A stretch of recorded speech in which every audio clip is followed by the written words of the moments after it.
Avec des Bibles en main, ce duo d'implantation d'églises a commencé à explorer leur nouvelle communauté, à se présenter aux voisins et à espérer se connecter avec eux. Ils savent que partager le message adventiste dans une ville comme Lima pouvait être difficile. Avec une population de près de 10 millions d'habitants, la capitale du Pérou est l'une des villes les plus grandes et les plus actives d'Amérique du Sud. Comme dans beaucoup d'autres zones urbaines, les gens sont souvent occupés et l'intérêt pour la religion s'estompe. Il n'y avait pas de congrégation adventiste du 7e jour dans cette partie de la ville jusqu'à ce qu'une famille adventiste locale décide d'en fonder une.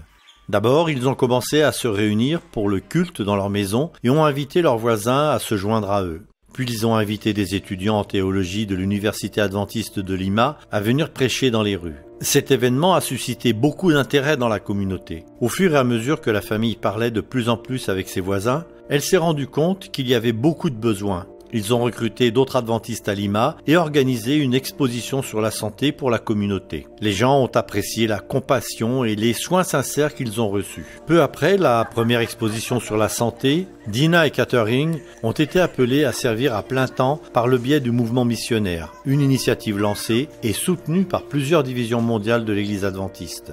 Quand Dina et Catherine ont frappé à la porte d'Abigail, ils lui ont demandé s'ils pouvaient prier avec elle. Abigail accepta volontiers leur invitation et les filles revenaient chaque jour pour prier. Après quelques prières de porte, Abigail les a invitées à l'intérieur, où Dina et Catherine lui ont offert ses études bibliques. À chaque visite, les filles ont remarqué comment Abigail luttait pour l'entretien de sa maison.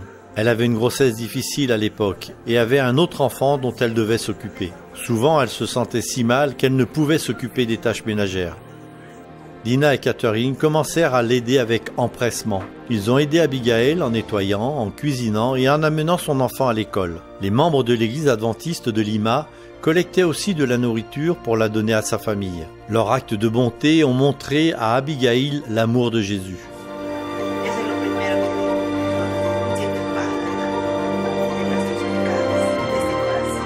Cela fait plusieurs mois et Abigail attend toujours avec impatience les études bibliques hebdomadaires. Elle n'est qu'une des 40 membres de la communauté que Dina et Catherine visitent régulièrement.